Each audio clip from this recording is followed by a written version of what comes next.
What's up, y'all? It's Joe back with another one of my IQ Fridays.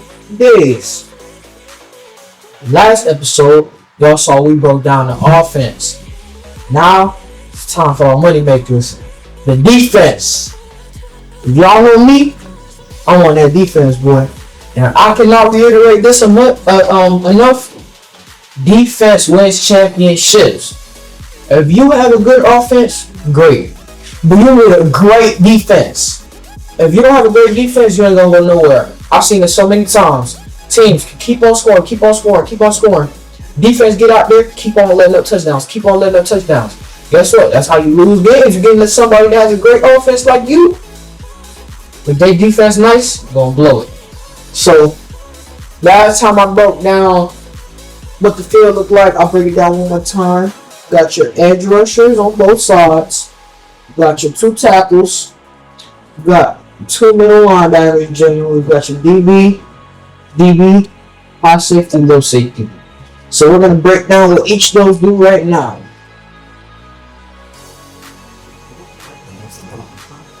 So we'll probably start out with the safety.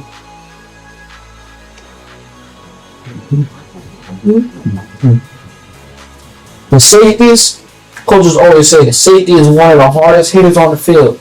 Because let me tell you why. Like I just told y'all, you have a high and a low safety. If a play breaks out like a running back, they get a big run, they're going to go past everybody. That last borderline is going to be that safety. Because that safety, they're going to have to clean up everything y'all just messed up. As a safety, you usually cover deep. You usually have like deep thirds and stuff, high. Usually never looking on the low plays. As a safety, like I said, you usually clean up what happens on plays. You gotta be able to read really good with your mind. I'm not gonna lie. Safety, you gotta use your brain because you gotta have good peripheral vision. Because dog, you could be looking in that quarterback eyes. Next thing you know, receiver all the way up the field and burst your DB. Play over with now. So if you looking at that quarterback and you able to see, oh yeah, this receiver going high, you have to get him. So this is what typically a safety does. Let's get to the DBs now.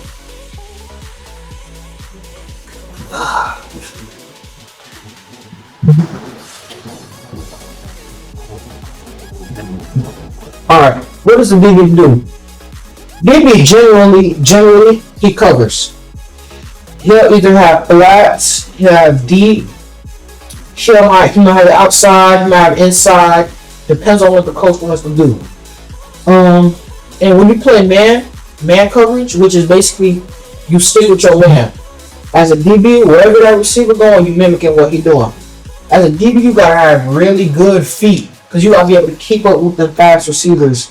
And DBs, they might sometimes come off the edge, which is called blitz. Like, coach might make you blitz in it. You got to be able to hit it as a DB too. Okay. Now, let's get into the defensive tackles. Let's see. Tackles. Alright. As a defensive tackle, you always cover in the A and the B gaps. Let me break that down for you. So you have your center, your offensive tackles. Never get these confused. The offensive and the defensive tackles. They got kind of messed up. That's on me. Center, guards, and then you got your tackles. Never get offensive and defensive tackles mixed up. Two completely things. Alright.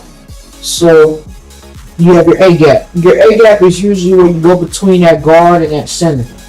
Then you have when you going through the B gap, which is when you go between the guard and the tackle.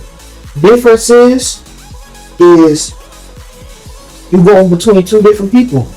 When you go between that center and that guard, you gotta get through there. You really gotta get through. That's generally easier because that center still has to snap the ball, then get his hand up to help the other person, which is the guard. And then guards and tackles, when you go through that B gap, you gotta be quick. So now you get in my position.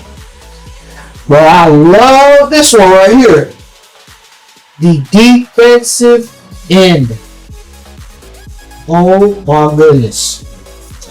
So, offense, you got centers, got your guards, got your 2 tackles. Tackle that be that for you. So, you have the edge rushers or the defensive ends. As a defensive end, boy, you gotta cover that outside. Never go inside. Never ever. It's definitely easier to shade inside as a defensive end, but I can speak from experience when I made mistakes. Just because it's easier don't mean it's better. When you go inside, typically you letting that play go all the way outside. And trust me, a coach will be so quick to take you out if you mess up like that. You always covering that edge because they could be fake plays. You can have the quarterback fake the handoff to the running back. Running back don't get it. Come out. And then guess what? You went inside because you think it's going to that running back. That quarterback just might have got 50 yards because you just messed up. It could have even been a touchdown if the DBs, linebackers, and the safeties ain't help you out. So why they don't call it right edge and left edge? Yeah, there's some people say right end, left end. I just ain't really like say that because like right now we're just going over both of them. So you never, and when I say never, unless your coach tell you to knife in, and knifing in is basically where you go inside, never do that, dog. Because once that play come outside you, everything just messed up. Okay, what else do we do? We have certain moves that we can do, you know. Swim moves. You got push and pull. Many other things. We'll probably put some videos up on that, you know. But as an edge rusher, your main thing is to cover the edge. And boy, you gotta be mean at edge. You gotta be quick. You gotta be strong, and you gotta have good feet too. Because them big boys, them tackles big.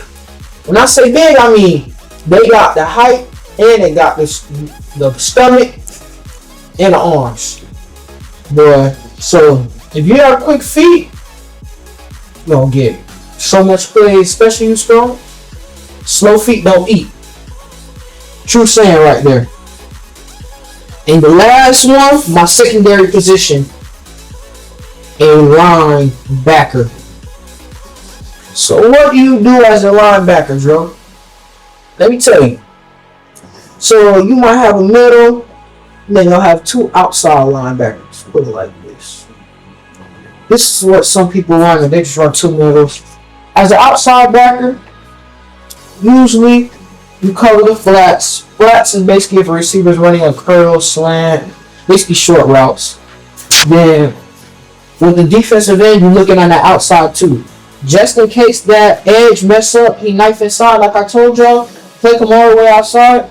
Oh yeah, you might have got past this guy, but another boy is coming straight for your head.